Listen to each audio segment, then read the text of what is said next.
Welcome back to All This Math. This is Professor Parker, and for this lesson, we're going to do some factoring with algebraic expressions. So you see we have what's called a binomial written up here, right? Why is it called a binomial? Because it has two terms that are separated by a plus or a minus sign. In this case, a minus sign.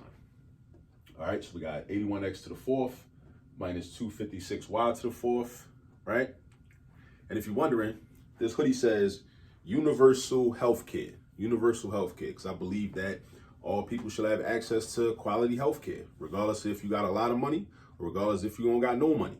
I think that should be a fundamental human right, just like the ability to eat healthy food, healthy quality food.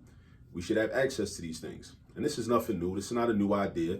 This is something that Fred Hampton talked about in the 1960s before he was assassinated, something that other Black Panther Party members talked about in the 1960s, something that a lot of our ancestors talked about that were revolutionary. And I think that we should think more about these things and try to work toward creating a world where that's a possibility and that's a reality. All right. And it ties directly into mathematics. So let's get back to this. So we got this expression right here, right? 81x to the fourth minus 256y to the fourth. Now, what we're doing is we're going to factor, right? See up here, factoring dots. Now, you might be wondering, what does dots mean? This is an acronym. See, I got the little periods right there in between the letters. Difference of two squares. Difference of two squares. And what that means is when we see this, that's the type of factoring that we're going to do in order to break this down. Now, let me first talk a little bit about factoring and what it actually is. Because a lot of times in math classes, even earlier in my career, I didn't really take a lot of time to really describe what factoring really is. I just know what it is, right? I know there's algorithms, like you look at the expression on paper, you see what it looks like, and then in your mind, you're like, okay, well, if it look like this, I got to do this. If it look like this, I got to do that. If it look like this, I got to do this. But let's take a minute and just talk about what factoring really is. I'm going to use an analogy.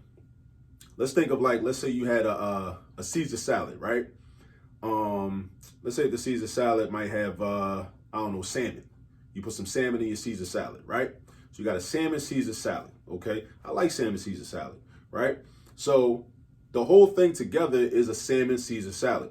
But what if I wanted to break it down and separate all the different ingredients into their separate parts, right? Now, if I could, I take the salmon, boom, put that over there.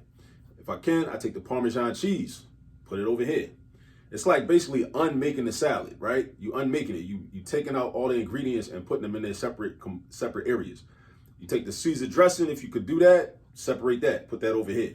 Take the romaine lettuce, put that over there. Take the croutons, put that over there. I think that's everything that's in a Caesar salad for pretty much. So anyway, now what we've done is we've taken the salmon Caesar salad and we factored it into its different parts or different ingredients. That's basically the same thing we do when we factor an algebraic expression. We break it down either into separate binomials or separate trinomials or separate terms. We just break it down. Now, when you see a expression that looks like this, it has a minus sign in between the two terms. It's only got two terms, right? Well, usually it's got two terms. 99% of the time, you're going to see two terms. There's some more complex problems where it might be more than two terms, but we're going to talk about that another time. So when you see a minus sign in between two terms, and it's the other thing, the two terms must be perfect squares. Now, what's a perfect square? A perfect square is a term that you end up with after multiplication when you multiply a number times itself. So 9 is a perfect square because 3 times 3 is 9. 100 is a perfect square because 10 times 10 is 100. 121 is a perfect square because 11 times 11 is 121. 25 is a perfect square because 5 times 5 is 25, right? You get my drift? Now, with the variables, right? If you got a variable and you look at its exponent, if its exponent is an even number, that's automatically a perfect square as well. So here we got x to the fourth. That's a perfect square because 4 is an even number. Y to the fourth. That's a perfect square because 4 is an even number. And it don't matter what the number is, what the exponent is, as long as it's an even number, that term itself is a perfect square. So if you had z to the 48th power, z to the 48th power is a perfect square because 48 is an even number. So you would just find the square root by taking half of that number. So half of 48 is 24. So the square root of z to the 48th is z to the 24th power. Just like the square root of 81 is 9. So now let's get into this. Now that we got a little bit of background, let's get into actually how you factor this, right? All right, we see it's a binomial. We see a minus sign. Also, I can't stress this enough. Make sure there's a minus sign here. If there's a plus sign here, even if that's a perfect square and that's a perfect square, we can't factor it using real numbers, right? And with most of the math you're going to see in algebra class, we're only dealing with real numbers for the most part. All right. So, but a lot of times you'll see a binomial, perfect square, and a plus sign. A lot of people fall for the trick and they start going in like factoring. You can't do that, right? Because it's a plus sign. Here is a minus sign, so we good with this. This we good, right? We can handle this, right? Because there's a minus sign right there. But for differences of two squares, just be very careful. So now, this is how you actually do the factoring. This is how we're going to break this down. So I'm going to write an equal sign, and I'm going to write two sets of parentheses next to each other like that. That's my first step. Two sets of parentheses. Because I know in factored form, I'm going to have two factors. So you see we got one binomial. When you break it down, we're going to have two binomials, right? Two binomials. All right. Now, here's what I do. Because it's a binomial here and a binomial here, I'm going to have two terms in here and two terms in here. And you can put the little underlined spaces right there if you need to, if you feel as though that helps. All right. First thing I do is I look at this first term right here, 81x to the fourth. And I say, what's the square root of that? The square root of 81 is 9. So you got to know your square roots. You got to understand perfect squares. You got to know their square roots. So the square root of 81 is 9. The square root of x to the fourth is x to the second. Because remember, I told you, when the exponent is an even number, that means that term, that specific term, in this case, x to the fourth, is also a perfect square. You take the square root by just taking half of that exponent. That's all you got to do. Half of the exponent. So the square root of this whole term is 9x squared. 9x squared. So what do I do with that 9x squared? I put that in my first slot, in the first binomial, and again in the second binomial. 9x squared and 9x squared. Then I go to this second term, 256y to the fourth. All right. Now, square root of 256, again, know your perfect squares. Square root of 256 is 16. 256 is perfect too. That's 16. The square root of y to the fourth, similar to x to the fourth, is going to be y to the second. So I got 16y to the second. Now, where do I put that? Right here and right here. And this, what I'm saying is, when you're using the dots method or difference of two squares method, you do the same thing every time. It don't matter. Like, even if the numbers change and the variables change, you do the same thing every time. So we got 16y squared and then 16y squared. Now, what goes in between these terms? In one set of parentheses, you're going to put a plus sign. In another set of parentheses, you're going to put a minus sign. So plus sign, minus sign. Now, does it matter which one is first or which one is second? No. I could have put the minus sign here and put the plus sign here, as long as you got one of each. You got to have one of each. All right. Now, a lot of people will say, oh, okay, we done that. Let's go on to the next problem. But you're not done. You got to chill. You're not done. You know why? Because this right here can be factored again the same way we just factored this. So some problems you will be one and done. But in this particular problem, you're not going to be, right? Because of this. This can be factored by the dots method also, because this is also a difference of two squares.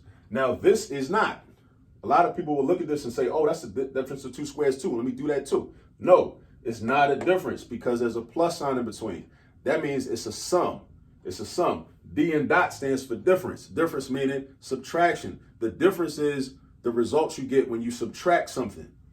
The sum is the results you get when you add something. This is not a difference of two squares. This is a sum of two squares. So we only can factor this part. But in our final answer, we're going to include this. So we're going to bring this down, and then we're going to factor this. And I'm going to just repeat the same process, right? So look at this. I'm going to bring my equal sign down. I'm going to bring this down, 9x squared plus 16y squared. Then I'm going to put my two binomials, right? Now, square root of 9x squared is just 3x. Remember, half of 2 is 1. So the square root of x squared is just x to the first power. X to the first power is the same thing as just plain old x. You don't got to write 1 if that's your exponent. You don't got to write that. So we got 3x here, and we got 3x here. Remember, you put that twice. Then we do the same thing with 16y squared, right? Square root of 16 is 4. Square root of y squared is y to the first, which is the same thing as just plain y. So we got 4y. All right? So I got 4y right here, and I got 4y right here. So I got a plus sign, and I got a minus sign. All right? Now I am done. This is fully factored into the quantity 9x squared plus 16y squared times the quantity 3x plus 4y times the quantity of 3x minus 4y. Now we completely factored. We don't got no more perfect squares or perfect binomials that we can use the dots method with, because we already talked about why we can't factor this. And these two don't have any common factors, so we all done. We good. We all done. Now, if you wanted to check your work, this is how you can always check your work when you factor. When you factor, right, you check your work, you can just multiply everything out, right? So what I might do is I might do the FOIL method with these two, and then all that's going to happen is I'm going to get this, and then I would do the FOIL method with these two, and then what's going to happen is I'm going to get this. But that's how you check your work when you factor too, because it's very important to check your work, because you don't want to be sitting in class, sitting there anxious and nervous, waiting around, for your teacher to come tell you that it's right or wrong. You want to be able to do that work yourself. So you don't got to wait for nobody, because you don't really need to be so reliant on that type of validation from somebody. You should be able to check your own work and validate yourself. All right. So that's really a life skill, right? That's something that's going to help you even way beyond math class. You know what I mean? A lot of people, go through a lot of stress because they're worried about validation from other people. So that's a skill we can develop in math class, doing math problems. Like, you go ahead, rock out, do the whole math problem, and then you sit there, you just check it yourself. You're like, yo, I know it's right, or you might find that it's wrong. And that's cool too, because that's a teachable moment. Then you got to go back and find your mistake and then fix it. And then you check it and you realize you got it right. And that was cool. And you'll be even better for it. So don't worry about mistakes neither. They're going to happen. That's going to be helpful. All right. So now, use this video as a guide. As always say, ask your teacher or your professor, whomever, for more practice problems if you don't have any homework to do. Or go online and just find your own practice problems. Go online, find your own practice problems, and get busy. Do a bunch of practice problems so you can master this. Use a video as a guide. Hopefully this helps you with the difference of two squares method of factoring. And go get some practice. And I'll catch up with you on the next video. Peace.